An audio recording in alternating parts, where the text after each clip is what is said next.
back to FHN. We are here in the bait lab. Finally, I know it's been a couple weeks and folks have been asking for a few more tutorials. So guess what? We're back in here. We're going to kind of hurry on through this, albeit, it'll be some good information. Just try to keep up because we're going to run out of time far too early tonight. We got too much going on. So first of all, fishing sockeye, Baker Lake, pretty much your only opportunity. Last week we kind of went over some numbers. Washington Lake obviously is not going to happen. Columbia River is dismal. Your focus is up north on Baker Lake. The numbers are pretty ample. I got to be honest, I didn't check the numbers today, but as of last week, there's about 2,500 plus that have been taken out of the fish trap, put up into the lake. So there is opportunity. Weather has been a little challenging the last few days. We had a lot of rain up there. You are higher in elevation. You're up there at the base of Mount Baker.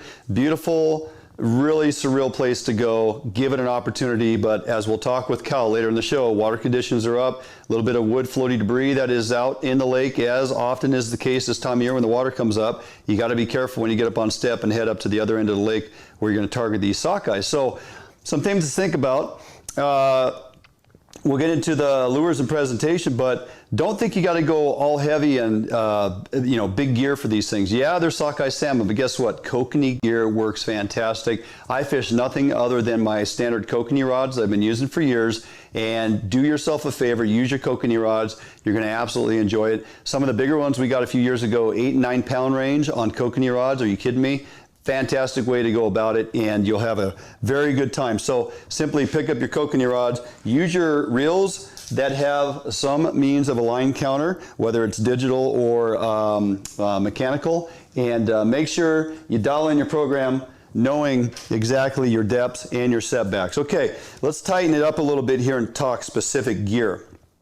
Okay, sockeye are interesting creatures in that oftentimes, you think you got them figured out, and other times it's all about changing your presentation to figure out exactly what they want. You can see in progressive order here, I have smaller beaded lures or presentations with just a simple little LP squid that adds additional UV and body to the overall lure. Some definite glow beads or UV beads is exactly what those are, with a small little mylar smile blade, always running a smile blade to add pulsation, color, and some energy to the lure, as I like to call it. You also notice that I have a small straw right over the top of the hooks. I'm going to show you the reason for that in a minute here. As we progress up, getting a little larger in profile, we have basically a tube fly of sorts, pre-made by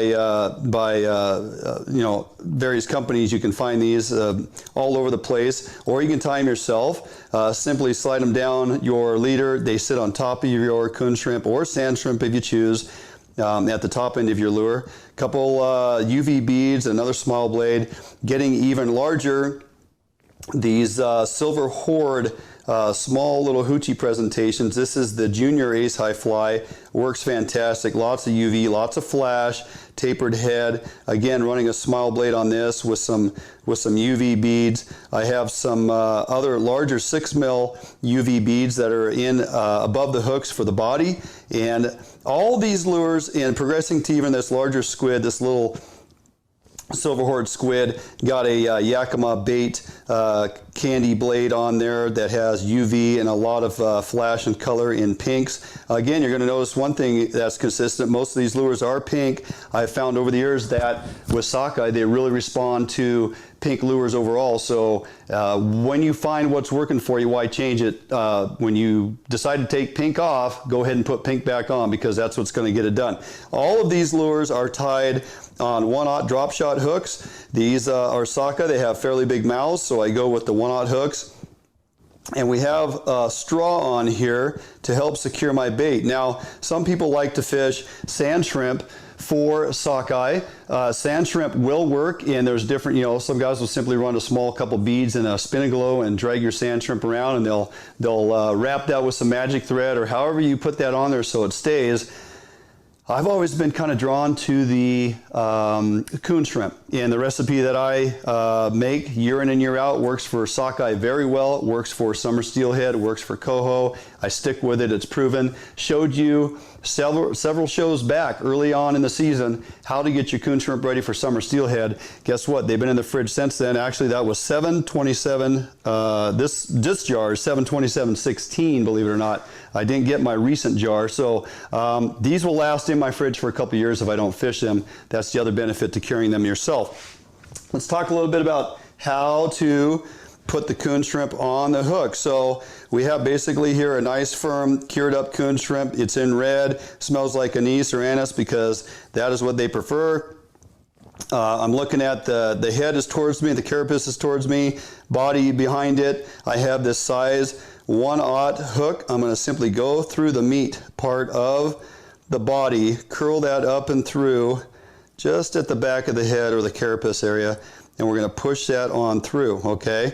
And that just lays flat like that. The stinger hook is out front. When this is done, it's right there at the tip of the head. So those short strikes that really focus on the head of that shrimp, that hook doesn't need to be that far down from the main bait hook, and it's in the zone of where it's going to grab those fish just fine. So let's finish this out, and I'll show you the reason for the straw. We simply put a single half hitch over the tail, and we bring that all the way up to just behind the eye of the hook. Now we're going to straighten this tail out a little bit. I'm going to slide that straw down. You guys have seen me demonstrate this before.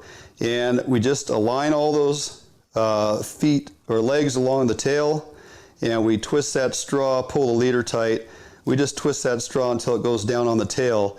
And guess what? It straightens that shrimp out, okay, very nicely.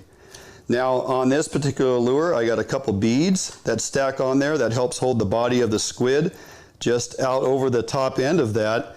And if you look at how that lays, that's going to fish in the water with that spinner blade out in front of it, attractability, flash, pink, moving back and forth on your dodger, Coon-Shrimp secured in place. Don't even notice the straws there, and that fishes very well. And I'll tell you right now, that is a sockeye killer. If I find that they don't want to go after that size of lure, then we just back that down.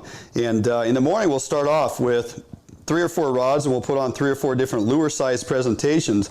If they want this small stuff, we will switch all 4 rods to the smaller presentation until they stop biting it. Then maybe we'll go to a larger profile. Again, it's a progression. I let the fish tell me what they want, but the key here is put that clear straw on as you build your lures. When you put that down over that tail, it straightens that out. You put a single half hitch on that tail. It doesn't tear the meat apart, doesn't tear the shrimp apart. They hold on really well, and they fish very, very well. Let's talk a little bit about adding flash to your presentation when it comes to sockeye.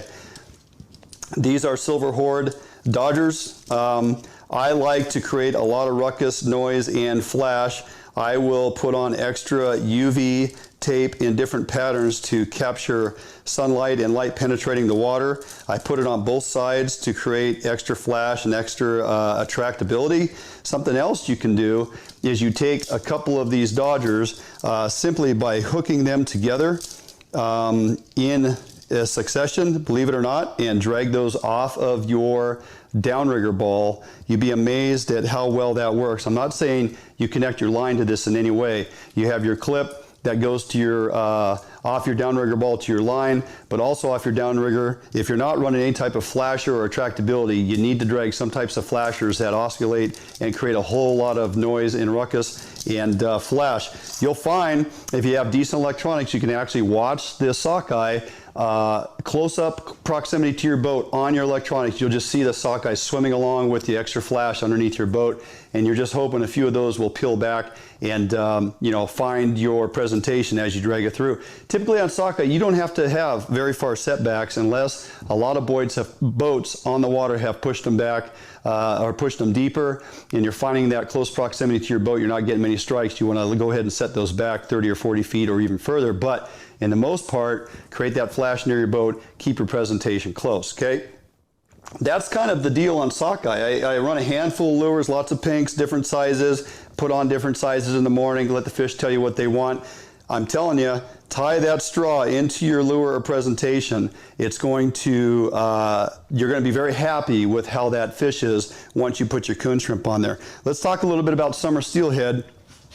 And running basically a 7.5 foot plug rod. I got a line counter reel on here so that as I'm putting out my presentation out in front of the drift boat, I can tell exactly how far I'm getting them out there. Extreme low conditions, gin clear water right now, I will run these things 50 feet out in front of the boat. I don't want any additional noise or disturbance coming from the boat prior to the presentation getting to the fish. So I run them a long ways out. I spool those up with braid, top shot of monofilament on there. Top 6 or 8 feet is just fine. Some folks are anti-braid on their diver rods. They think the line floats too much. I'm more to be on the camp of it's very small diameter, cuts through the water. It doesn't float enough to be a problem. I don't want the extra stretch and line belly in my monofilament, so I go with braid with a top shot. Run that to small. This is a Brad's medium diver. It's going to go down about 8 to 10 feet, which is ideal. You can fish this in 4 foot of water. It'll bounce off the rocks. It does just fine, no big deal. I run that with a snap on top, but on the bottom, we're going to run a barrel or a chain swivel, okay? The reason for that is as this bill digs in the ground and that edge gets a little sharp and beat up, you'll see that if I have a short barrel swivel or anything shorter on there that pulls that line in tight, when this does encounter that edge, you're going to be cutting through your line. So put your protection on there. That is a chain swivel, and that simply keeps that bill from rubbing your line, and it works fantastic. So you definitely want to do that. You're going to run that to about a 5 foot leader, 5.5. And this is a real simple rig that I run with my coon shrimp on this. This is nothing more than a couple 6mm, 5mm UV beads. Of course, I have the straw on there. Why wouldn't I? I have a double hook set, as I always run a stinger hook with those coon shrimp. This is a size 1/0 bait hook and a size 4 as my stinger hook. And as before, we're simply going to take the coon shrimp, and with the top hook, that's your main bait hook, we're going to put it through the body, again through the carapace, if I can keep it straight here and not mess this up, okay? Through the body, through the carapace, front hook comes down, hangs in front. Again, I'm not going to tear this shrimp up by wrapping it a whole bunch. We're going to put a single half hitch on it. That goes right up behind the eye of the hook, okay? Now we straighten that tail out and get this little straw to come down. Pretty easy to do. All right, we gather the tail together because it's paddled, and you just slowly twist that on, okay? Gonna twist that on, it straightens that tail out real nice, and there you go. Now, for this one, I'm running just a simple little smile blade again, and when this is all collected together, it looks just like that. That thing is going to swim fantastic. It's downriver of your diver. It just basically moves back and forth with the diver. You got your stinger hook out in front. And for those short strikes, something about summer steelhead, they see those eyes of that coon shrimp coming at them. You got good scent, good color, good durability because you've cured them, following the recipe that I've shown you for years. Stack a couple beads on there, make sure your smile blade is spinning freely. Put that straw on there. It's gonna work very well in keeping that shrimp performing straight. You can fish them naked too without any beads or anything, which I do often in low clear water. That's all they get. They get a coon shrimp with a single half hitch and a clear straw over the tail, and it works fantastic. Those summer steelhead in gin clear water in low conditions are going to grab that time and time again, especially in light areas or light pressured areas. Those fish are going to respond to that very well. I have a float rig rigged up over here. It's no different. I'm fishing a clear float because of how clear the water is. Again, for summer fishing, I like to put a bobber stop above and a bobber stop below. Now I can take the bobber stop all the way down to my weight and I can fish this as a traveling slip float, or I can go ahead and slide the bottom stop up, bring the top stop down. I can pin that float on my line to fish a specific depth as I approach a hole and know exactly how deep I want to fish. I have an inline Bomac little weight, little 1/4 ouncer. Half-ounce float, 1/4 ounce weight is going to work really well. I'm fishing about a 20-inch leader, and guess what? I have a double hook set up once again simply a size 1 bait hook and a size 4 stinger. Yep, I got the straw on there. And this one's kind of interesting. It's easy to do this with this particular rig, and I'll do it real quick here. We just simply keep it light and clean, not a lot of things on there. You don't need them. You're basically fishing this thing vertically down, even though you pin it the same exact way, the way it hangs in the water column. So we're going to put a half hitch on that, just like before, no different than on the Sockeye rig, no different than on your bait diver rig, and you're going to twist that straw down on there. Now all I do to keep that straw in place, in line there, a simple little easy egg, or a soft plastic egg that I can slide down that kind of bites on the line, and that just basically ensures that my straw is going to stay down on top of that tail and not float up. This thing is hanging under the float in the water just like that.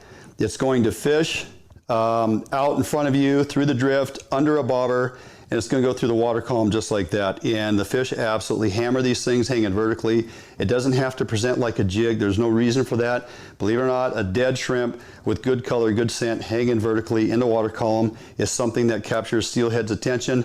And that's yet just another way to rig your coon shrimp and approach with a different technique. So right there, I just showed you 3 different ways to rig, all similarly the same in that I use about a 1-inch piece of clear plastic straw, brought to you by my dad, by the way, years ago when we first started fishing coon shrimp. And whether I'm using them for sockeye, using them for summer-run steelhead on a bait diver, or fishing them vertically under a float, that is exactly how I rig. So give that a try. Let us know here at FHN if you do so, if you find success. I've had guys over the years tell me that the straw is the absolute ticket. They've been using it for years and they'll never go back. So if you're not using it and you're still multi-half hitching your tails and they're tearing off and you're not fishing your shrimp, or they're not staying straight for you and you have frustration, give that a try. You're going to find that it probably works pretty well.